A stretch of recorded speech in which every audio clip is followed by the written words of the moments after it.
The amazing drama you're about to see is a matter of human record. You may believe it or not, but the real people who lived this story, they believe it. They know. They took that one step beyond.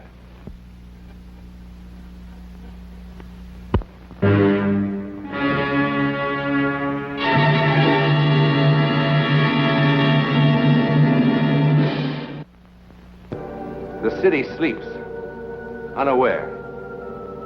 Overhead, the dark clouds move in swiftly, piling up in an angry, churning mass, gathering strength to smash the city with a force it will not soon forget.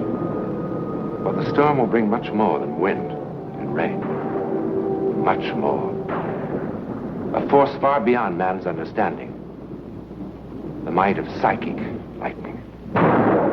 It is just before dawn of a Wednesday morning. In a moment, lightning, forked lightning, will strike two human beings at two distant points of the city, drawing two complete strangers together with an irresistible force.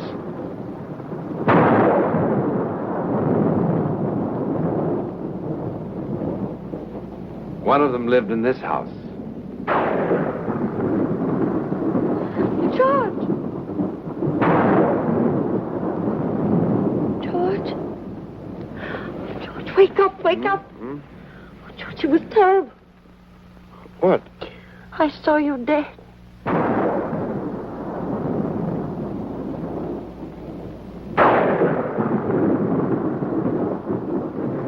At that same moment, at the other end of the city,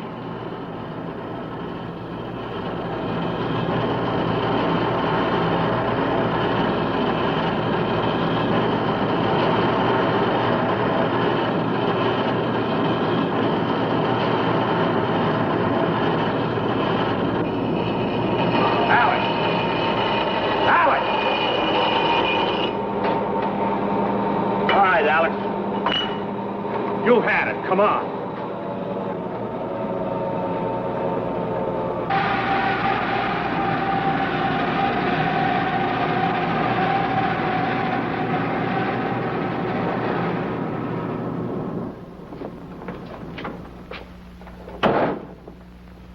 Doc. What happened? Well, he sort of froze. If I hadn't grabbed him, that grinder would have chewed his hand to bits. What's the matter, Alex? Oh, let's better sit down.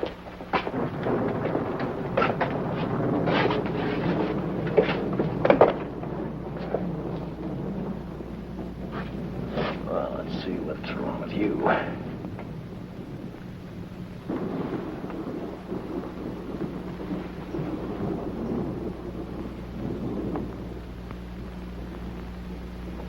All right, Alex. Off with your shirt.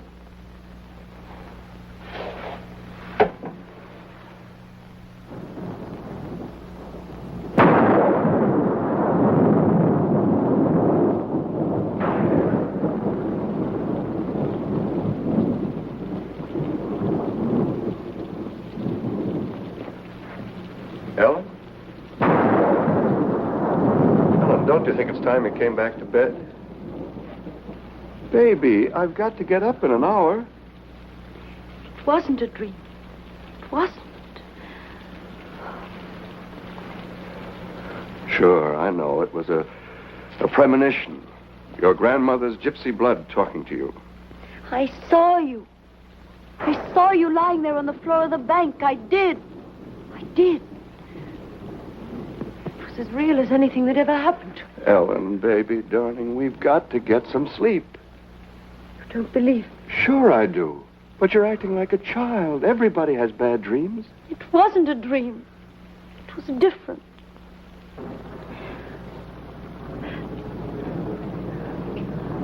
I could see right through the walls, through the darkness.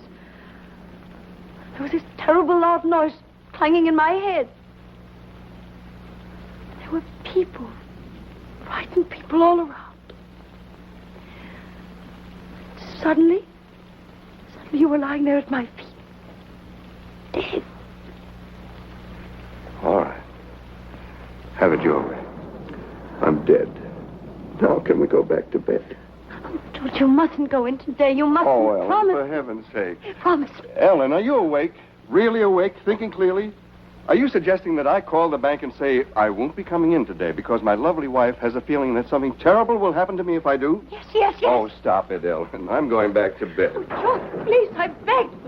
George, I'm so afraid. I'm so afraid. It's all right. It's all right now. It's all right.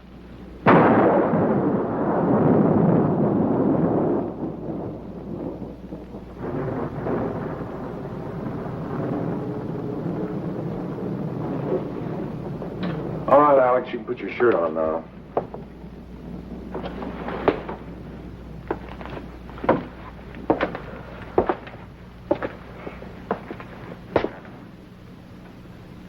Of course, this is only a preliminary examination. But as far as I can tell, it appears that you suffered from a slight stroke. It's not necessarily serious in itself, but it is a pretty good indication of a deteriorating circulatory system. Alex?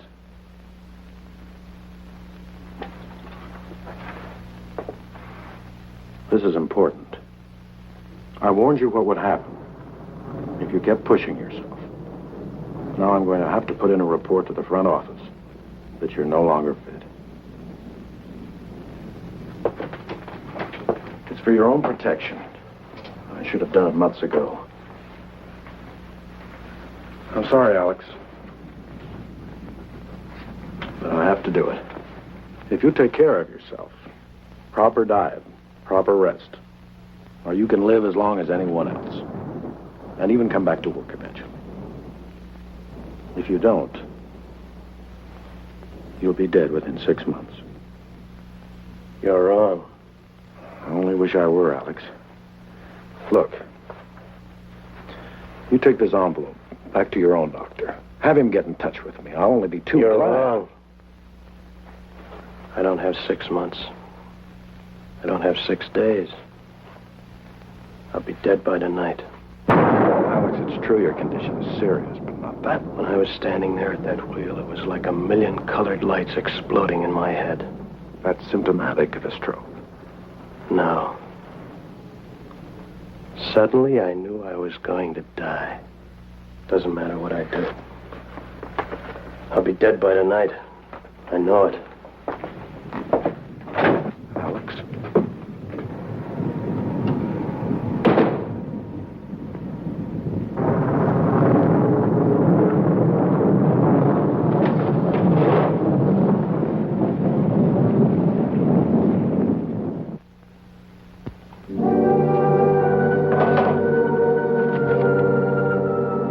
Remember this?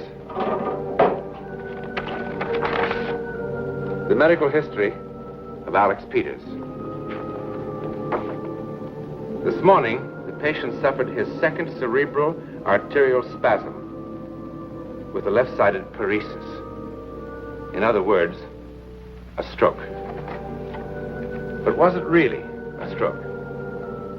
Or was it a physical reaction to the sudden, unshakable knowledge that he was going to die today? Well, today is still young.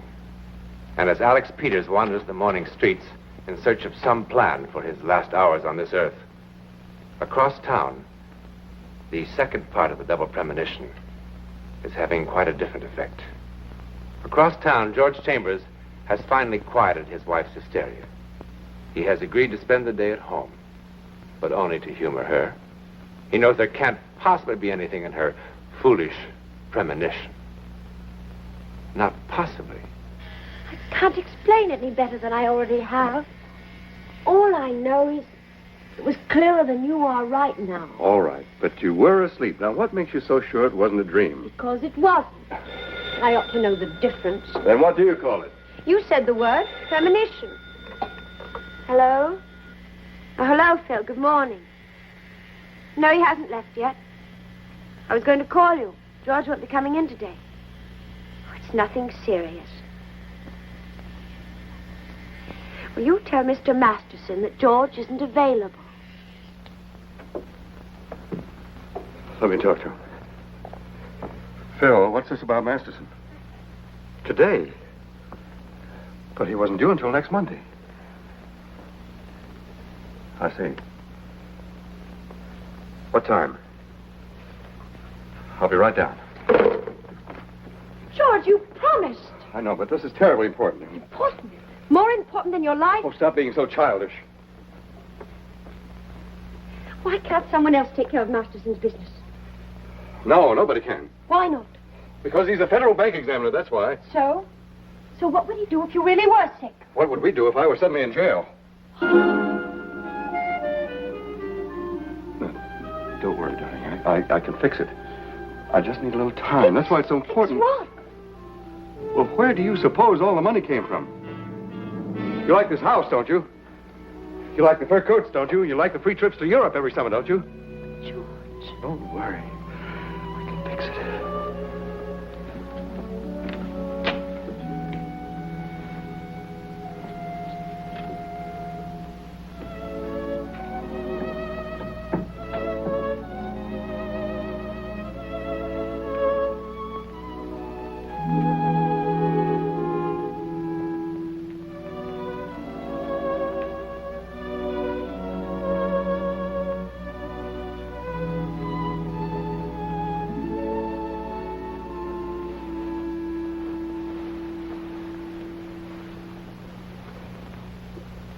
Hi. Good morning.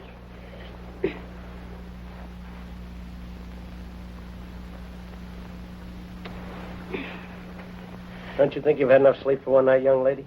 Why? What time is it? 9:30? Why didn't you wake me? Well, I just got home. How come? I had some things to do. Where'd you have breakfast? I didn't. Why should I when I've got such a good cook at home? Hey, school. What am I going to do about school? Would you really mind very much missing one day? Well, not really. Come on, then. I'd love some coffee.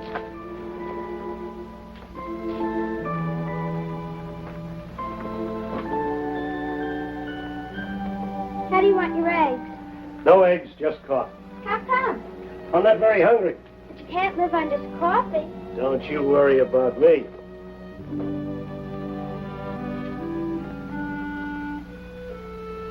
It doesn't really matter too much about school anyhow.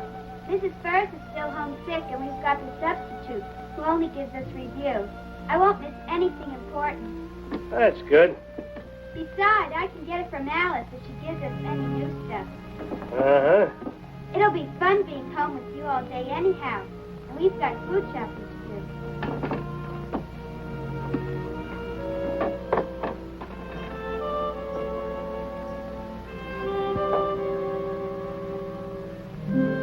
It'll take me 2 minutes.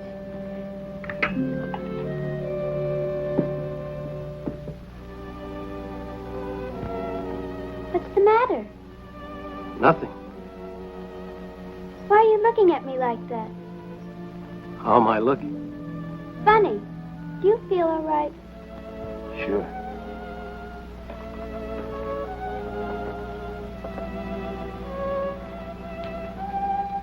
You know something? I like you. Me too.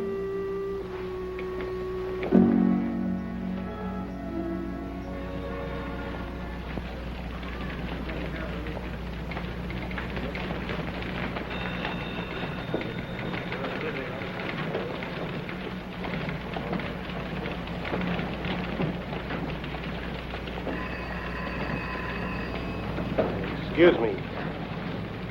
Who do I see about setting up a trust fund? Well, Mr. Carter or Mr. Chambers can help you. Ellen, for heaven's sake, I'm snowed under with work. I don't... Mr. Carter will help you. Thank Will you. you keep leaving me with this ridiculous... Ellen. Ellen, listen. Listen. No, I'm not leaving here. I can't... Yes? I'd like some advice about a trust fund. Surely, make yourself comfortable. I'll be right back. All right. I'm going to be shot. Yes, shot to death. Okay, that's fine with me. Now, will you please leave me alone? Of course I'm making fun of you. Well, Mr. Peters. Alex Peters. Yes, what sort of trust fund did you have in mind? For my daughter. I'd like to set up a trust fund for my daughter. Well, I think that can be arranged. I sure hope so. I'm a widower. I figure that Carolyn will need at least $100 a month to live on. At least. Certainly. How old is Carolyn? 12. I'd like to set it up so that, well, after I'm dead, whoever's taking care of her, Carolyn will have the money to live on. Yes, of course. Does Carolyn have a middle name? What? Oh, no. No, she doesn't have a middle name. Ellen, I have to hang up now. It's all a question. Ellen, I can't discuss this with you any longer. I can't advise you, of course. Listen. First, let's get all the facts down. Goodbye, Ellen. Your daughter's 12. I take it she's an only child? Mm-hmm. Now, suppose we start with your current assets. Well, there's my life insurance policy. Yes, what's the amount? $1,200. 1,200. And then there's the stock. Hudson Corporation, 50 shares. It was selling at 3 1/4 this morning. Well, that comes to $162.50 savings. Well, I have $672 in postal savings. What else? That's all. Oh, surely there must be other things. Furnishings, your car, home, real estate? No, I don't have any of those things. And I live in a furnished apartment. 150, 750, 1,200, 672. Well, as of today, your total worth is $2,034.50, counting the insurance and assuming there are no debts. At 6%, that would bring in about $120 a year. A year? Yes, sir. For an income of $100 a month, you'd need 10 times that amount. 10 times? Of course, a lot of things could happen before it becomes necessary to use such a fund. You're young, and many productive years ahead of you. Surely your estate will grow. And, of course, a certain amount will come in from Social Security. We always figure on that. $20,000. I'm afraid that... Bill, let me have a conditional sales contract. I've run out of them. Sure.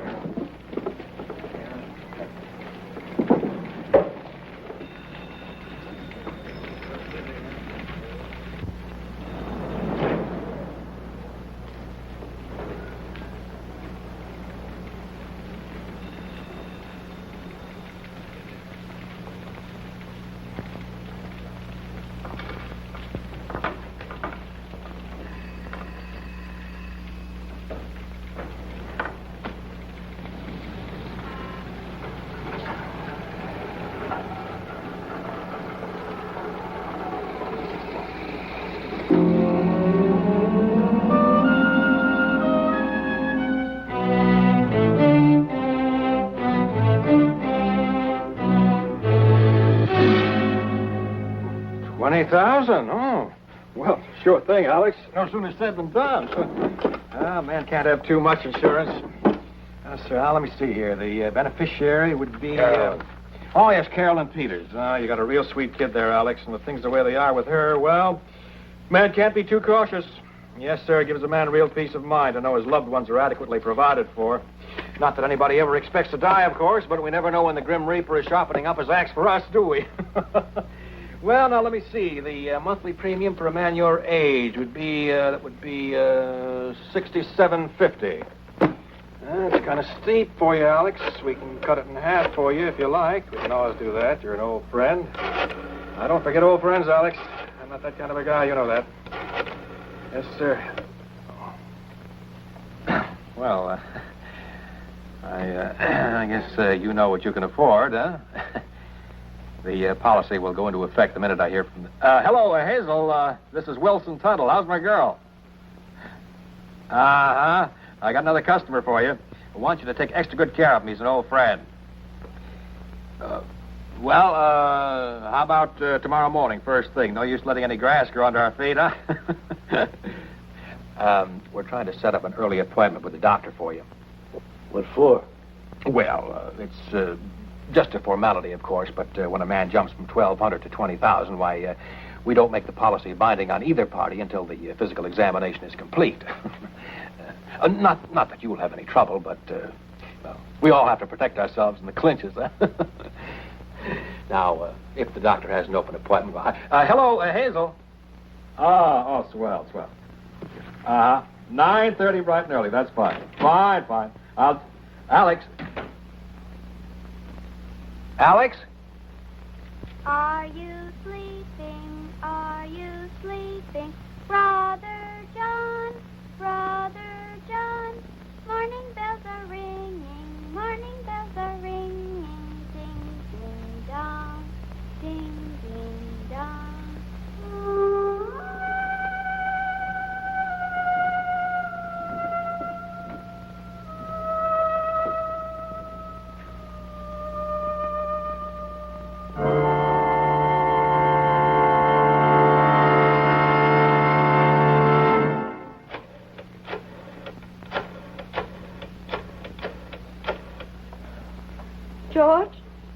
George, please listen to me, please.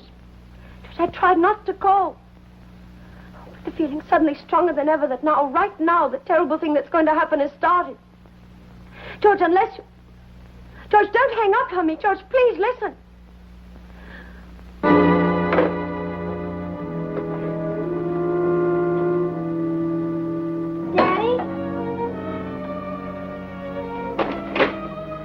Daddy?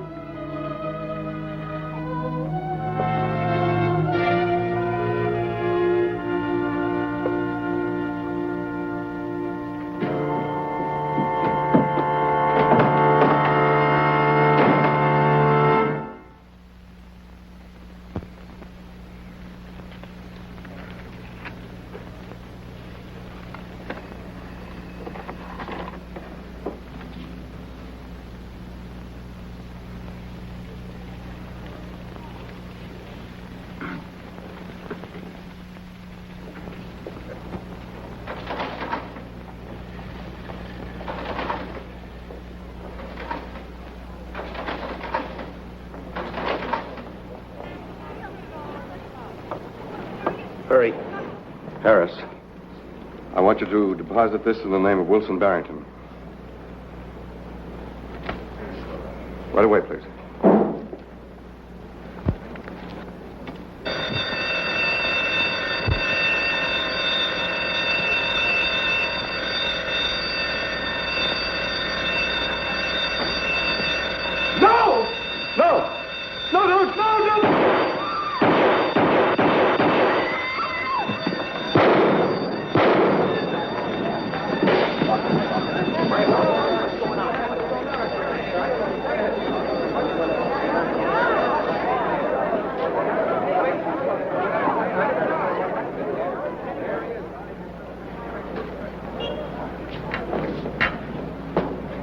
Yes? It happened. Just as you saw it. It happened. But why? Well, fate? Destiny? What other words are there? Certainly it was destiny for George Chambers and Alex Peters to cancel out each other's lives.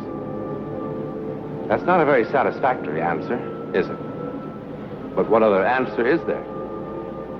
I mean, that we know about.